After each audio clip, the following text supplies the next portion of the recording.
ओम शांति।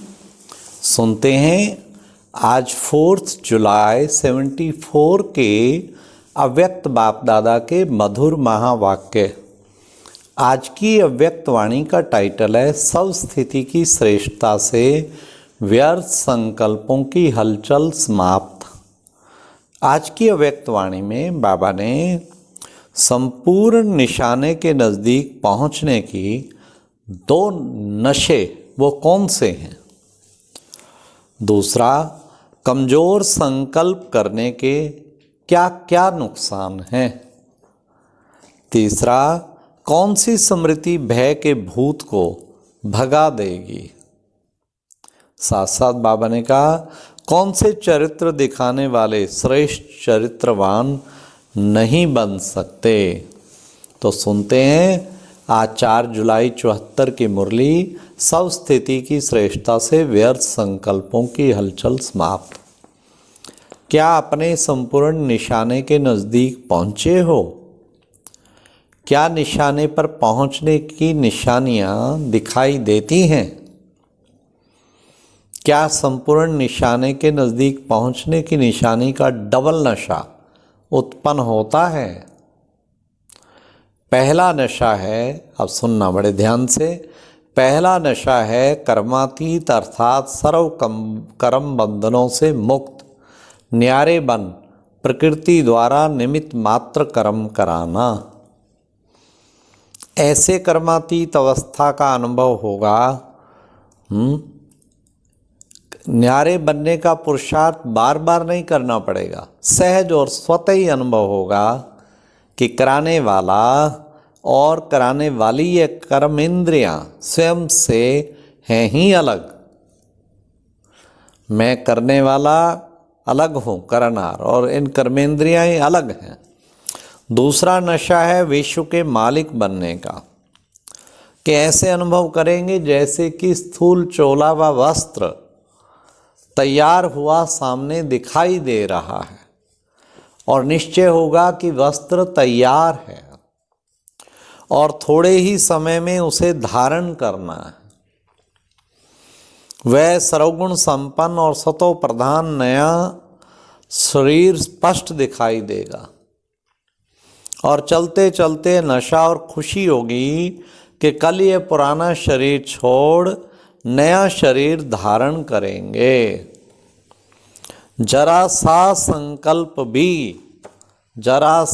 संकल्प भी उत्पन्न नहीं होगा कि दैवी पद प्राप्त होगा या नहीं होगा, देवता बनेंगे अथवा नहीं, और राजा बनेंगे या प्रजा बनेंगे।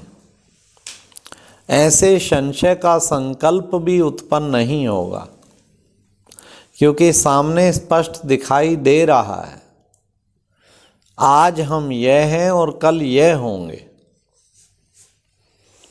जितना जितना स्वस्थिति श्रेष्ठ स्थिति ज्ञान स्वरूप व आत्मा के सर्व गुणों से संपन्न स्थिति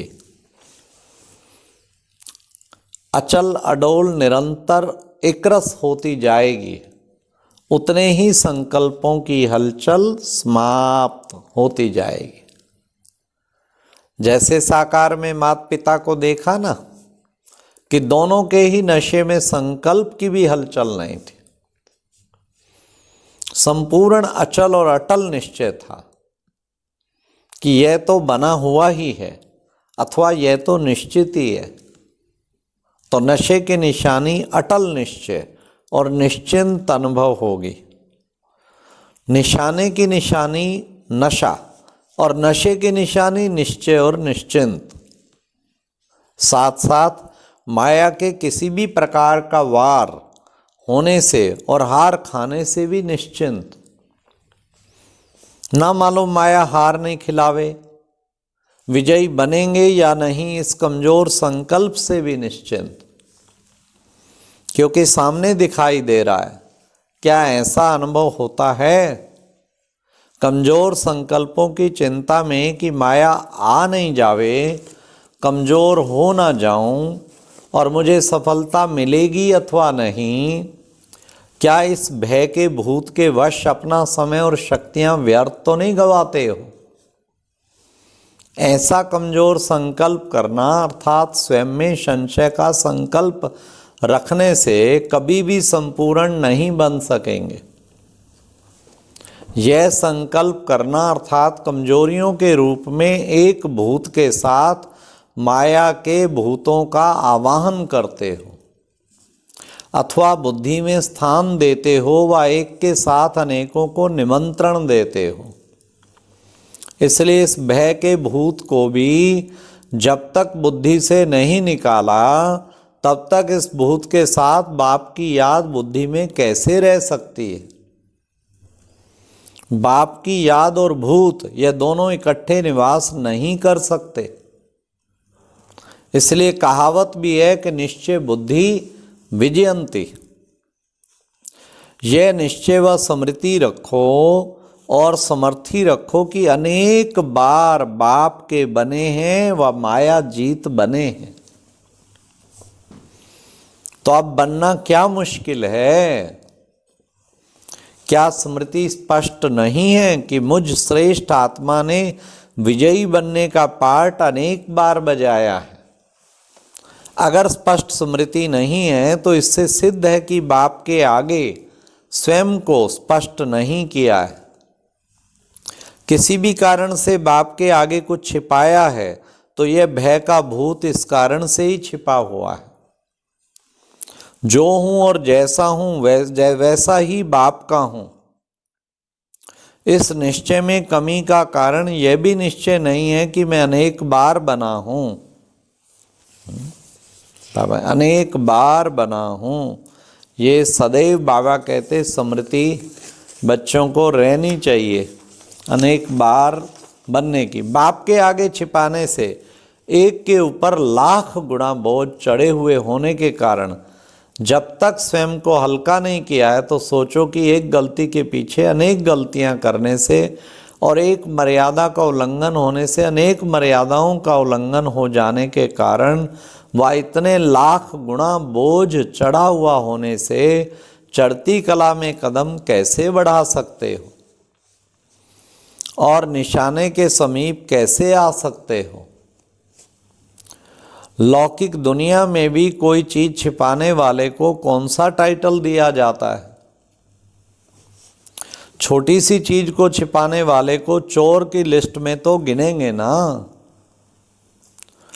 तो जब तक ऐसे संस्कार हैं बाप दादा के आगे झूठ बोलना व किसी प्रकार से बात को चला देना तो मालूम है कि इसका कितना पाप होता है।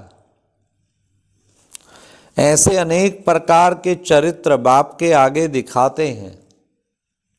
ऐसे चरित्र दिखाने वाले कभी श्रेष्ठ चरित्रवान नहीं बन सकते। बाप को भोलानाथ समझते हैं ना, इसलिए समझते हैं कि छिप जाएगा और चल जाएगा, लेकिन बाप के रूप में भोलानाथ है। साथ साथ हिसाब किताब चुकतू कराने के समय फिर लाफुल भी है। तो फिर उस समय क्या करेंगे? क्या स्वयं को छिपा सकेंगे व बचा सकेंगे? अपने अनेक प्रकार के बोझ को चेक करो। अमृत वेले से लेकर जो ईश्वरीय मर्यादाएं बनी हैं और जानते भी हो कि सारा दिन में कितने मर्यादाएं उल्लंघन की हैं। एक एक मर्यादा के ऊपर प्राप्ति के मार्क्स भी हैं और साथ साथ सिर पर बोझ का भी हिसाब है। और जिन मर्यादाओं को साधारण समझते हो उनमें भी उनकी प्राप्ति और उनके बोझ का हिसाब है। संकल्प, बोल, समय और शक्तियों का खजाना, इन सबको व्यर्थ करने से व्यर्थ का भी बोझ चढ़ता है। वाह बाबा, कितने बाबा कर्मों की गति स्पष्ट कर रहे हैं। जैसे यज्ञ की स्थूल वस्तु भोजन व अन्न अगर व्यर्थ गवाते हो तो बोझ चढ़ता है ना। ऐसे ही जब तक यह मर्जीवा जन्म का समय बाप ने विश्व को सेवार्थ दिया है तो सर्व शक्तियाँ स्वयं के और विश्व के कल्याण अर्थ दिए।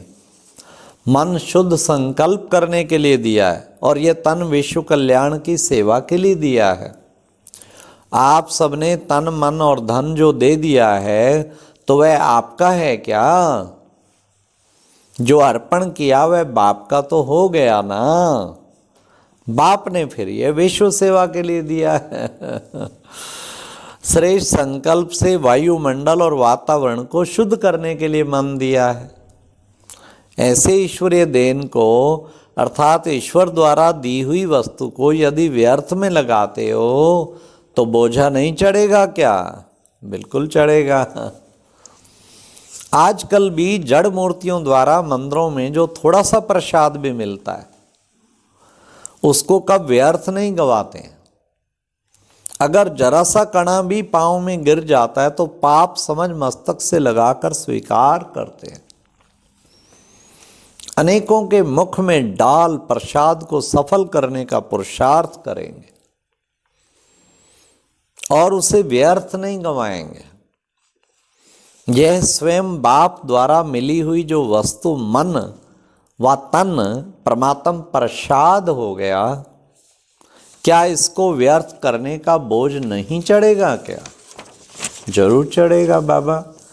जैसे समय की गति गहन होती जा रही है तो वैसे ही अब पुरुषार्थ की प्राप्ति और बोझ की गति भी गहन होती जा रही है। इसको ही कहा जाता है कर्मों की गति अति गुह्य है। तो आज कर्मों की गुह्य गति सुना रहे हैं कि जिससे ही सद्गति पा सके। अब समझा कि निशाने के समीप की निशानियां क्या है, वह निशाने के समीप जाने की विधि क्या है। बाप दादा को भी रहम पड़ता है कि सभी को अभी से संपूर्ण बना देवे, लेकिन रचयिता भी मर्यादाओं व ईश्वरीय नियमों में बंधा हुआ है। बाप भी मर्यादाओं का उल्लंघन नहीं कर सकते। जो करेगा वह पावेगा, यह मर्यादा बाप को पूर्ण करनी पड़ती है। हाँ, इतनी मार्जिन है कि जो 1 का 100 गुना दे देते हैं, हिम्मत करने पर मदद कर सकते हैं, बाकी और कुछ नहीं कर सकते हैं। अच्छा, ऐसे हिम्मत और उल्लास में रहने वाले, सदा निश्चय बुद्धि विजयी बनने वाले, निशाने के समीप पहुंची हुई आत्माएं, सदा नशे में रहने वाली आत्माएं, व्यर्थ को समर्थ बनाने वाली आत्माएं, हर सेकंड और हर संकल्प को सफल करने वाले सफलता मूर्त आत्माओं को बाप दादा का याद प्यार, गुड नाइट, नमस्ते। तो आज की मुरली में कितना बाबा ने 2 नशे बताए, डबल नशा, फिर कमज़ोर संकल्प के कितने नुकसान हैं, और बाबा ने कहा जो है सदा बाबा के ने आज कर्मों की जो गुह्य बताई, गति बताई, ये सब को प्रभु की अमानत समझ के हमें बाबा के कार्य में ही तन मन धन को यूज़ करना है। ओम शांति।